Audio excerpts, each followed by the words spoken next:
Dave Canales stood by him, but after 1 week, Ejiro Evero's defense has the same problems as they did last year, which begs the question, why is he still his DC? I'll answer that question among other listener questions on this weekly Wednesday Mailbag edition of Locked On Panthers.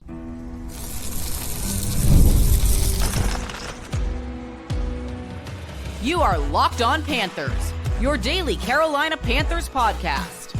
Part of the Locked On Podcast Network, your team every day. Welcome into another edition of the Locked On Panthers podcast, the part of the Locked On Podcast Network. I'm your host, as always, Julian Council, talking Carolina Panthers with you every Monday, Tuesday, Wednesday, Thursday, and yes, of course, Friday, your team every day. That's our motto here on the Locked On Podcast Network. Today's episode of Locked On Panthers is brought to you by FanDuel. Right now, new customers can bet just $5, and if your bet wins, you get $300 in bonus bets to use across the app. It is Wednesday, and what do we do on Wednesdays throughout the entirety of the regular season here on Locked On Panthers? That's right, the weekly Wednesday mailbag is back once again. Y'all send in questions, and I answer questions every single Wednesday here on the show, and we got some good ones today as people are upset after the Panthers went out there and had a poor performance on Sunday afternoon down in Jacksonville, losing 26-10. Has some people questioning whether Dave Canales is hard enough on his players, and there's also questions about Bryce Young and his performance. But the main question that a lot of you have is about the Panthers defensive coordinator, Ejiro Evero, and simply, why is he still here? We talked about this plenty of times. Last year, as the Panthers had the worst scoring defense in the history of the National Football League and became the fourth team in the history of the NFL to give up 3,000 rushing yards in a single season. Plenty of reasons to criticize Ejiro Evero and his defensive unit, and plenty of reasons to question why Dave Canales was going to retain him for the third year of Ejiro Evero under his contract here in Carolina, which leads to the first question today from Ben saying, do you think the leash has gotten tighter on Ejiro, where the Panthers defense doesn't improve soon, he could be a casualty in a few weeks' time? Or could Dave Canales himself be on the block if they don't improve soon? I'll start off by answering the first question there about Ejiro Evero.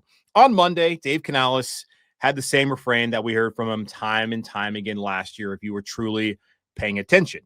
He did not have an issue with the scheme on Sunday in Jacksonville, much like he did not have an issue with the scheme last year when the Panthers were giving up all that yardage and all those points. He had a problem with the execution. It's not the scheme, it's the players. He talked about that guys were in position to potentially make plays and just to not get guys on the ground, or guys were not executing what they were asked to do, which again is not on the scheme, according to Dave. It's on the personnel. It's on the players there wearing black and blue here in Carolina. So until the players start to make the plays and be in position properly, I'm guessing maybe Dave's not going to blame Ejiro Evero, but at a point in time, it comes down to the results.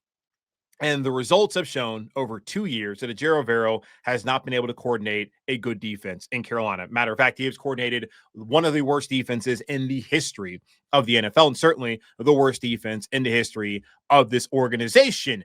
Typically, how these things go is a coach, usually a head coach, while there's criticism of what they're doing, they're given the opportunity to make staff changes before being fired. That's not always the case for a coordinator, but it was last year with Ejiro Evero, as he was asked to fire secondary coach Burt Watts, also outside linebackers coach Tim Lukabu, and then bring in some other people to help improve those areas, as the secondary, especially at safety, did not play well last year. Outside linebackers, as we know, the worst pass rush in the NFL. Looking at pressure rate a season ago, they're not off to a great start, by the way, this season in 2025. But Ejiro Evero was given the opportunity to bring in some new coaches so that he could improve upon what he's hoping to do defensively this year. And after 1 week, well, the returns aren't good.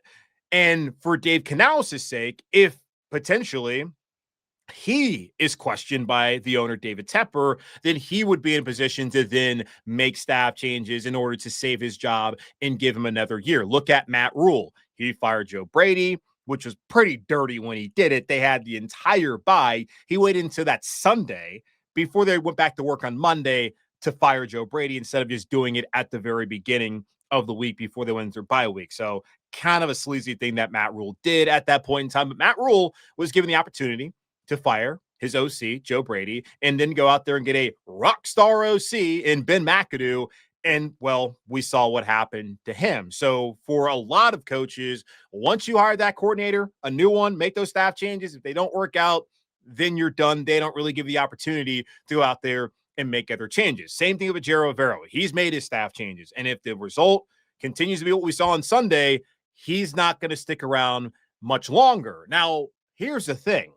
If it continues to play out like that, I don't know what changing the coordinator is going to do, especially when the head coach is telling you that's not the scheme, it's the players. And they brought in new players. So if they brought in new players who can't execute the scheme, then is it Dan Morgan's fault that the Panthers aren't performing well? So then it's not just Dave who's under the microscope, it's also Dan Morgan who's under the microscope. And everyone here involved if this defense does not get better.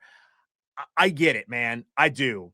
I don't understand how someone can coordinate two defenses as poorly executed as Carolina defenses were the last 2 years and then still come into their job. Now understand that David Tepper, the owner here in Carolina, is paying Frank Reich's buyout and a bunch of staffers' buyouts from that coaching staff. He's also paying the buyout for Matt Rule and other staffers on that coaching staff. I don't think he wanted to pay out another buyout, even if it was just going to be one more season of Ejiro Evero as far as his contract goes. So he's not going to owe him any buyout money once he ends up getting fired. If that does happen after the season, which he wouldn't be fired, they just would not bring him back. But it's possible that middle of the year, they decide to do that. But I've told y'all plenty of times, making those changes typically don't really change that many things. Yes, you looked at what the Panthers were able to do once they fired Matt Rule a couple of years ago, brought in Steve Wilkes. He brought in attitude. He brought in a culture of physicality and really an identity, something that they could not find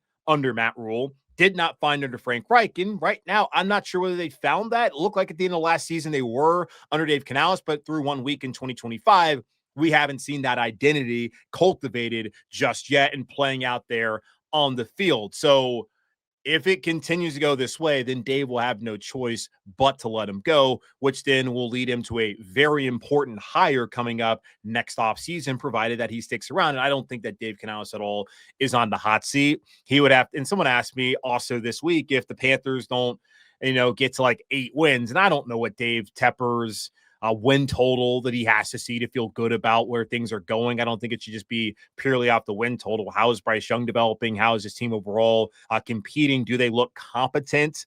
Which they did not look that competent on Sunday. Are they a complete mess, which they were under Matt Rule? Like all those things go into play in making those decisions. And Matt only won 10 games his first 2 years in Carolina.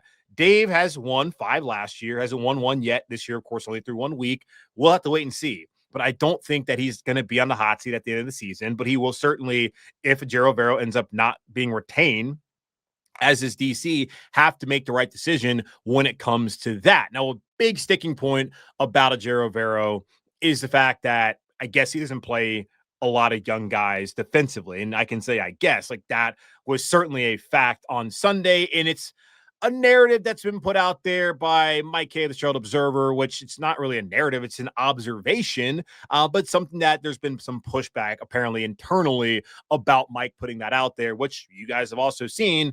Well, where were some of the guys out there on Sunday? And that's a question that Kurt has, saying, I'm fine being bad and rebuilding, he puts in air quotes, but I'm not fine just being bad and refusing to play the young players. Ejiro deserves to be fired for multiple, in all caps, reasons. But when I look at snap counts and see 35 combined, also in all caps snaps for Scorton, Princely Monmielen, Lathan Ransom, Demai Richardson, and Corey Thornton on defense, what are we actually doing? How is this not an absolute directive to Evero or Ejiro Evero? Evero, that we brought in these young guys to play. So in all caps skin, play them.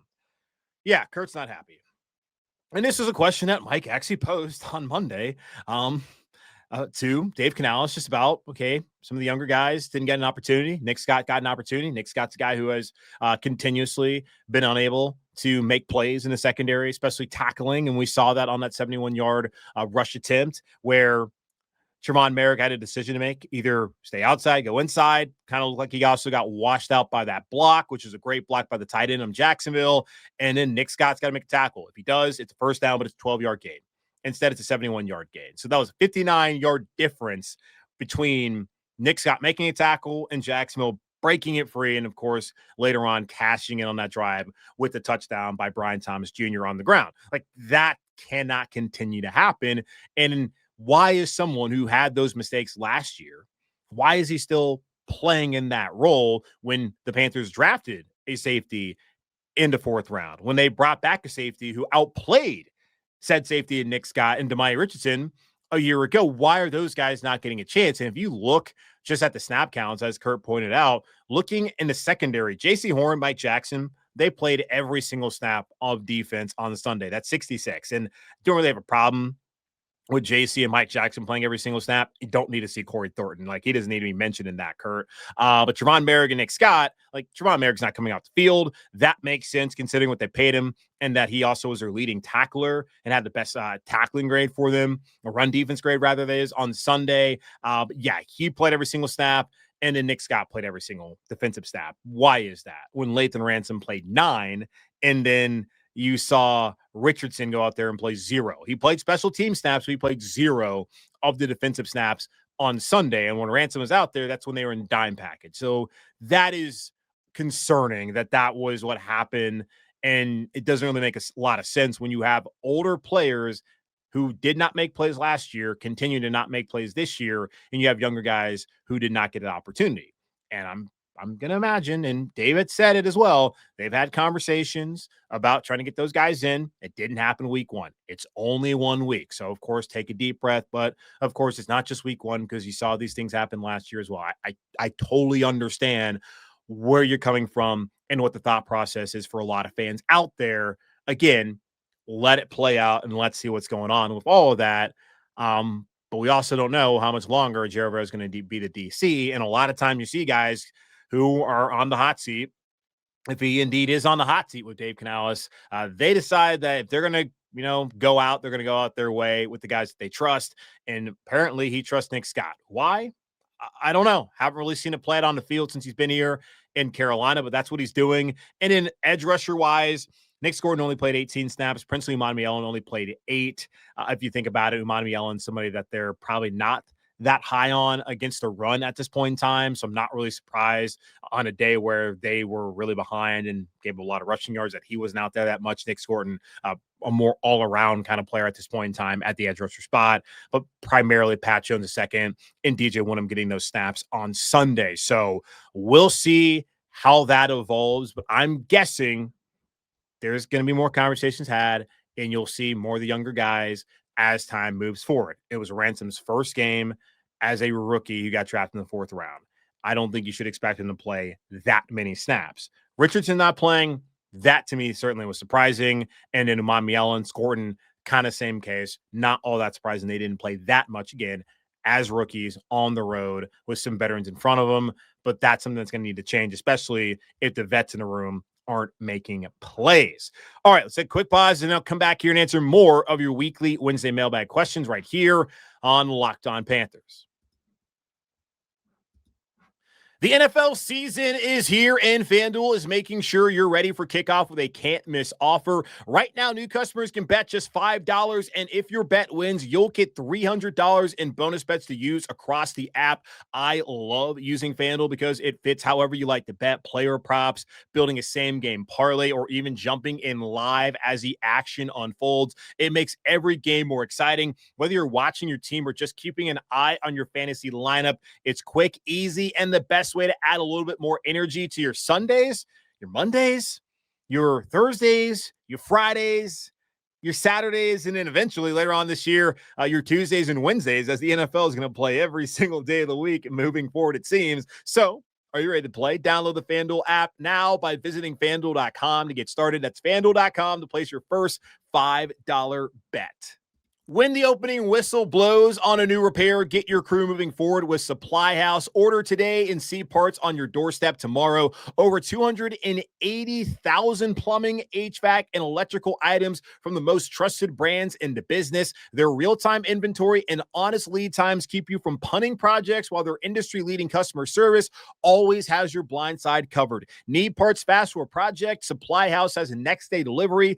Talk about a game changer. The part finder tools and 3D schematics can save you hours on jobs where every detail matters. Their Trademaster perks like priority shipping and dedicated support make the whole process smoother. Join the free Trademaster program today and score serious perks like priority shipping, lower prices, and a dedicated support line. Visit supplyhouse.com to sign up for free and use promo code SHNFL5 for 5% off your first order. That's supplyhouse.com. Real people, real service.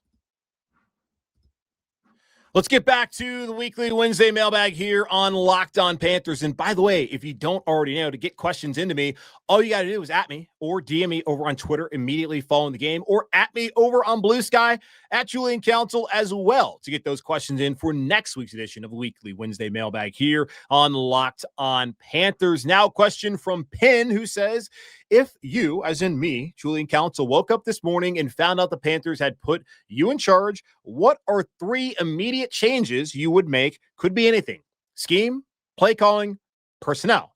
Now, if I woke up on this Wednesday morning and found out that I was now in control of things, I would first be asking, do I get the money? Am I getting Dan Morgan's paycheck? Am I getting Brant Tillis's paycheck? Dave Canales? Am I going to get the same kind of paycheck? Because honestly, that is a dream job, to be someone working for an NFL team in a front office, being a head coach, and then ending up getting fired because you get every single dollar. And my understanding, David Tepper, pretty healthy salaries he's given some of these guys who have not worked out in the past. Now, the hope, of course, is that all the guys here in town now will work out, but not a great start to Sunday. But back to the question, the low-hanging fruit would, of course, be to fire Ejiro Evero. But as I mentioned earlier on the show, by doing that, it's probably not going to actually fix the defense this year.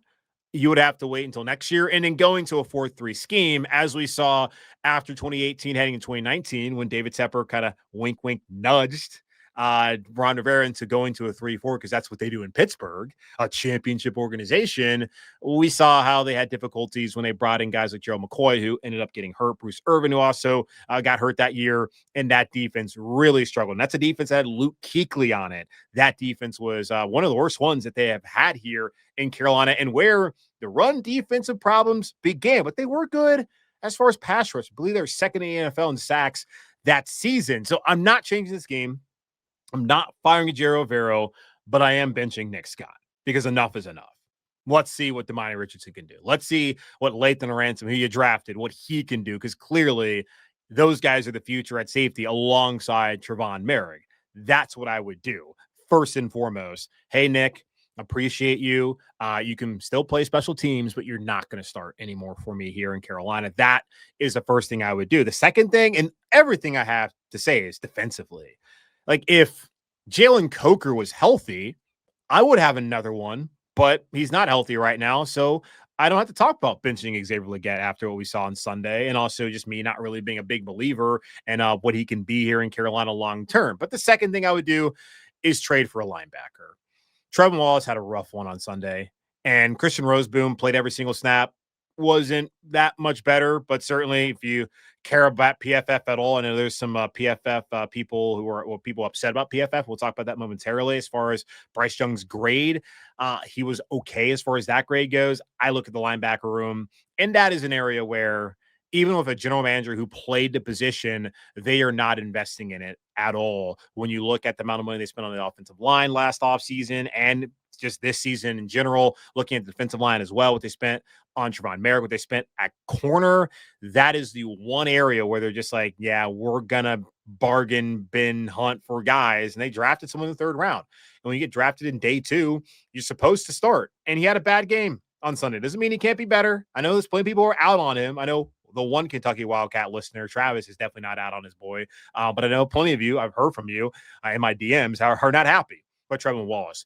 I would go get another linebacker. And truly, I would try to find a way to get a great player at that spot who can really play in this scheme. Because if it's not the scheme, it's the personnel, then let's upgrade at that position. I'm not sure who, but I would get, if I could get Fred Warner, if that was something that was possible to do, then I'd go get Fred Warner.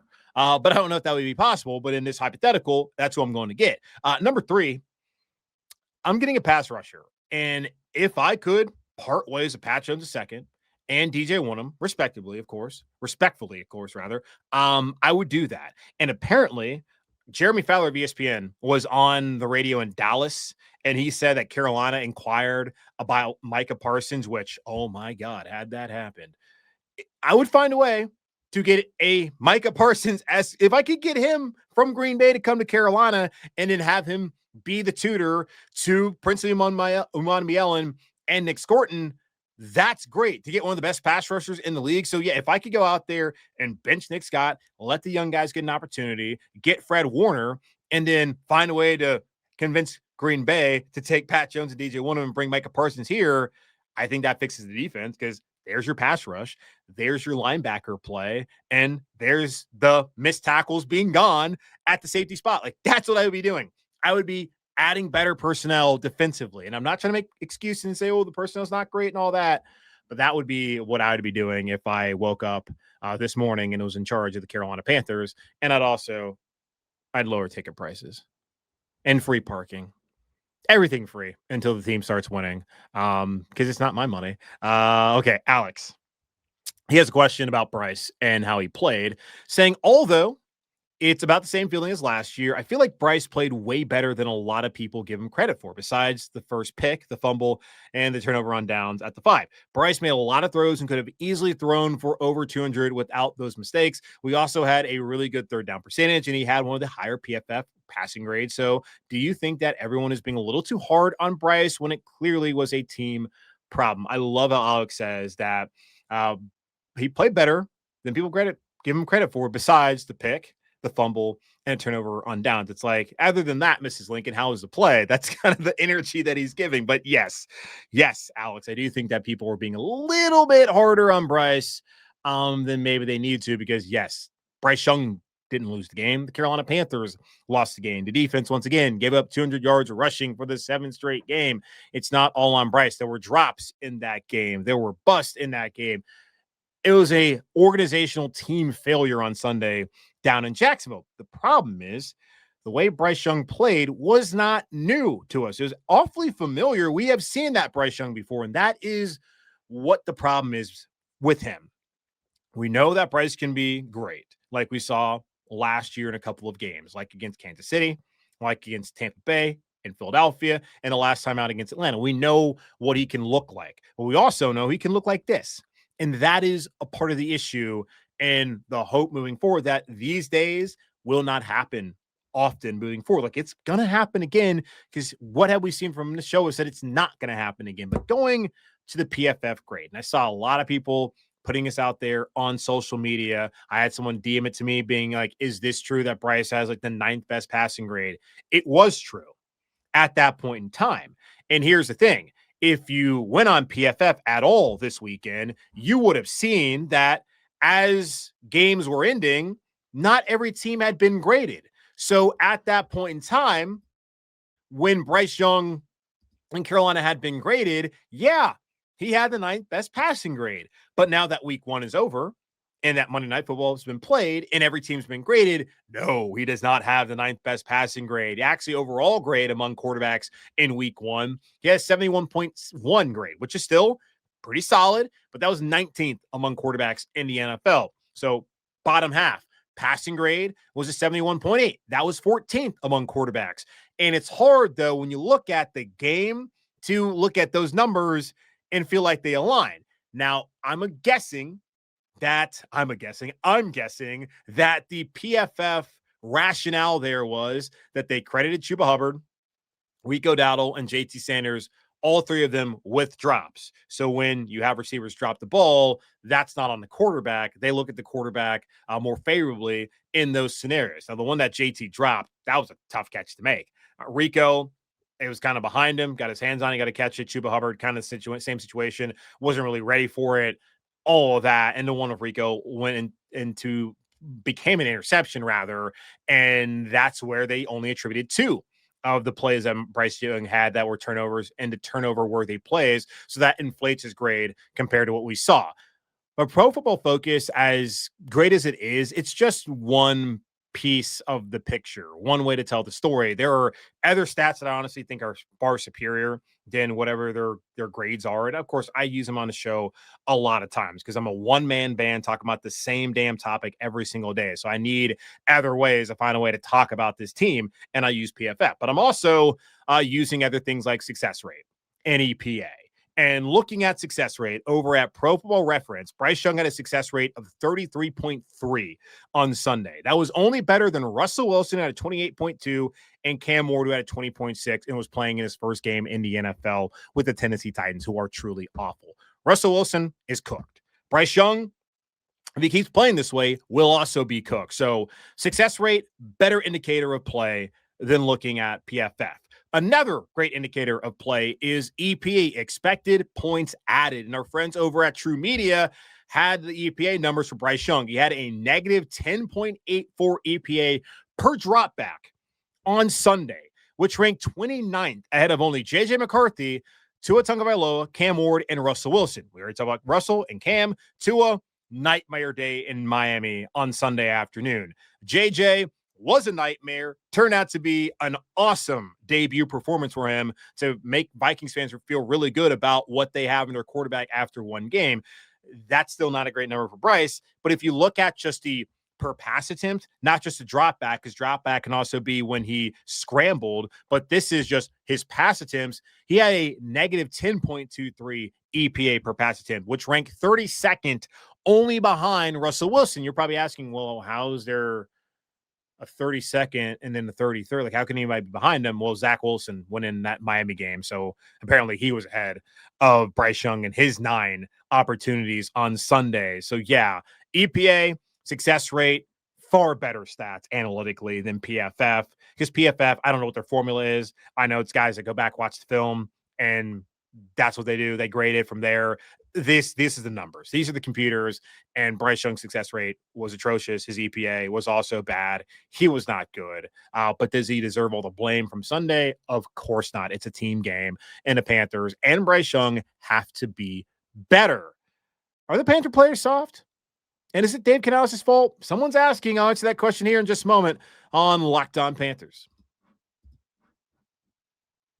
Mazda crafts cars for those who do more than simply move. From footwork to breathwork, athletes sweat all the details. Mazda brings this same intention to how they craft every model. You can feel Japanese craftsmanship in every detail. From the metallic accents to available Napa leather upholstery, you can make everyday drives feel like anything but. From smooth handling to intuitive controls, with all-wheel drive standard in every crossover SUV, you can drive with confidence through most of any season. Like our players, we sweat every detail, because when you make every move count, impossible becomes irrelevant. Mazda, move and be moved. Back here on Locked On Panthers, question now from Brandon. Do you think Dave Canales is too soft on the players? Now, this is something I was asked by multiple people heading into today's mailbag, and I was a little surprised that y'all are questioning whether Dave is tough enough on the guys. Now, understand this. They're professionals. They have to go out there and execute and do the things behind the scenes, whether Dave Canales is there or not. But obviously, you want him to establish a culture and a personality for this team that is going to get away from some of the mistakes and some of the things that we have seen from them early on in his tenure last year, and of course, start off this season in week 1 down in Jacksonville. But I don't think this guy is being soft on the players. Did you forget that he benched Bryce Young last year after 2 weeks? 2 weeks. And Bryce was not happy about that. Because would you be happy? All right, yeah, fine. Bryce didn't play well. But after 2 weeks of this partnership, you're going to put me on the bench when a defense can't get off the field? Like, I'm the only one to blame for all this? That did not sit well with Bryce, but it showed that Dave was willing to make those bold moves. It wasn't David Tepper's decision. It was Dave Canales' decision to sit down Bryce Young at that point in time. And when that happened, Dave said, it's about the team. He's focused about the team. He's not focused about Bryce and his development. Didn't even mention Bryce. When he was asked later on that season when Andy Dalton was starting, he got asked multiple times about Bryce Young and refused to talk about him publicly. So he's not going out there and protecting his guy in the public eye. So does that make you think that he's too soft on his player? This is the same guy who a couple of weeks ago, not too long ago, cut Hunter Renfrow because he didn't think he was ready to go. Didn't think he was physically able to go out there. He did say that, okay, yeah, Hunter, I'm still interested in your opportunity to have a comeback, but it can be on the practice squad. And then we'll see where it goes from there. But he wasn't out there saying, oh, yeah, Hunter, come on in. You're good. It didn't happen until Jalen Coker was injured and they had traded away Adam Thielen to where they didn't really have much recourse other than to bring back Hunter Renfrow on the active roster. But Dave was pretty frank that didn't see what he needed to see from him. Too many ups and downs. Wanted him to be more consistent and not to be on the practice squad before he's going to be on the active roster. Had things play out the way that he wanted him to. And he was also pretty non-committal on the kicker, Ryan Fitzgerald, when asked about him. He said, yeah, he's our kicker for now. The next day, Dan Morgan was talking about how, oh, yeah, we like Ryan. He's going to be a guy we're going to stick by and go through the ups and downs with. And Dave's like, yeah, we'll see. He's a kicker for now, whatever. So I don't think that guy is soft on the players. And his whole demeanor and tone has changed since he benched Bryce. Yes, he still is a effervescent, positive guy overall, but the way he was interacting with the general media before benching Bryce Young last year and the way he's acted around us since, a little different. And I'm not saying that, like, okay, he's gone from being like, oh, yeah, super positive, like, nice guy to like, oh, he's not. Like, he still is, but it's been different. I've seen certainly a tone shift with him. And he's not always most open about a lot of things, especially on those Monday press conferences. So I would not say that he is soft on the players. Last question comes over from Adam. He says, I know it's early and I don't want it to be true, but are the Panthers drafting a quarterback as coach next year? I know it's week 1, but I'm panicking. And yeah, you're not the only one who's panicking, Adam, after watching what Bryce Young did on Sunday. I don't think the coach is in danger at this moment in time, but certainly the quarterback in a massive year 3 has to prove that he can at least have the 5th-year option exercise or his value for the team. This is important for Bryce Young. And apparently 2026 is supposed to be a great quarterback draft, at least better than the one that we just had this past spring.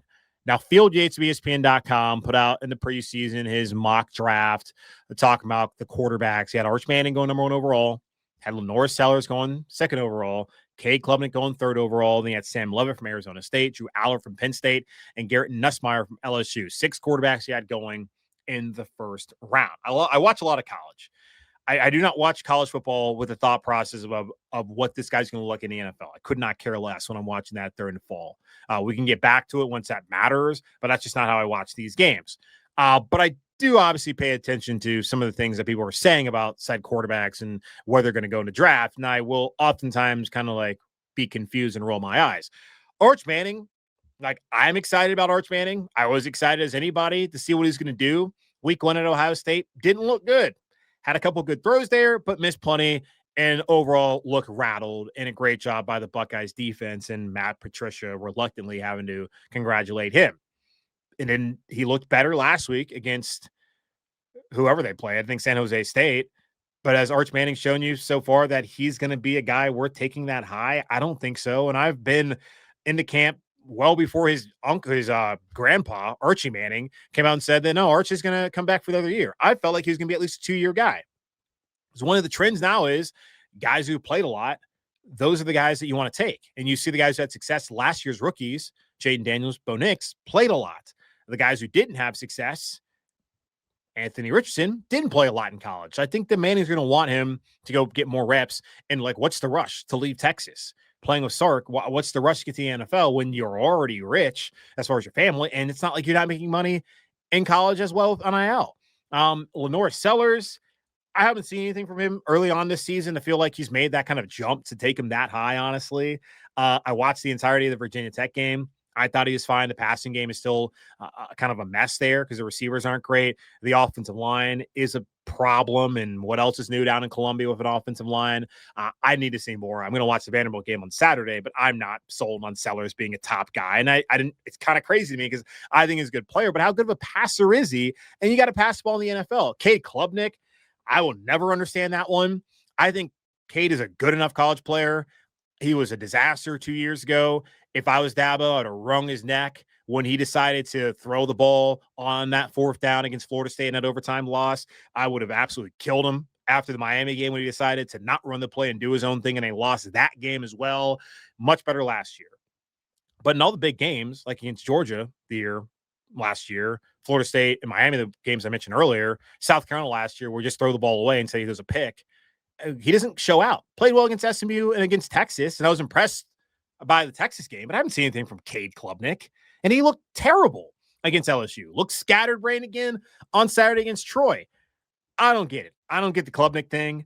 Sam Leavitt, I haven't watched Arizona State this year. I missed the game against Mississippi State.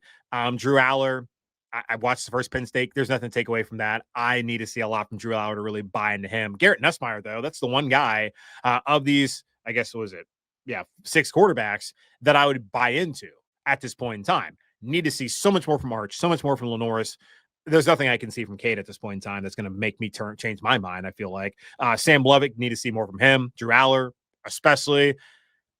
We got to wait and see, man. But as far as the way that this quarterback draft was looking heading into 2 weeks ago and how it looks now, we don't need to be having this conversation. Enjoy the season. Hope that Bryce pans out. And then if it doesn't, we can talk about this in the offseason next year. But among the guys everyone's talking about, I'm waiting to see one of them stand up, because right now I'm not seeing it. And I'll put this name out there because there's always one guy who sneaks up on you. Dante Moore, out there at Oregon, started as a true freshman under Chip Kelly at UCLA, ended up leaving, and then went to Oregon, sat out last year, or sat behind Dylan Gabriel, redshirted. Now he's back out there. He's slinging it. That could be that one of those guys who comes out of nowhere, ends up being one of the top picks. He certainly has looked a lot better than some of the guys that we were mentioning just a moment ago. So, yeah, don't panic. There's plenty of time. Hopefully it gets turned around. All right, that's going to wrap up this edition of the Locked On Panthers podcast for the Locked On Podcast Network. And thank you so much for making Locked On Panthers your first listen of the day. The NFL season is finally here. For your second listen, get a double dose of Locked On NFL. Tyler the Madman Rowland gives you a shot of espresso to start your football day, while Tony Wiggins takes you into the barbershop for the smoothest breakdowns to end the day. Find Locked On NFL on YouTube and wherever you listen to your favorite podcast, where you can also find this show as well. Tomorrow, crossover Thursday, Alex Clancy of Locked On Cardinals will sit down with him to break down the Panthers Week 2 matchup down there in the Valley of the Sun. All that and more coming up here on Locked On Panthers. Be safe, be happy, be whole. As always, keep pounding, and I'll talk to y'all on Thursday.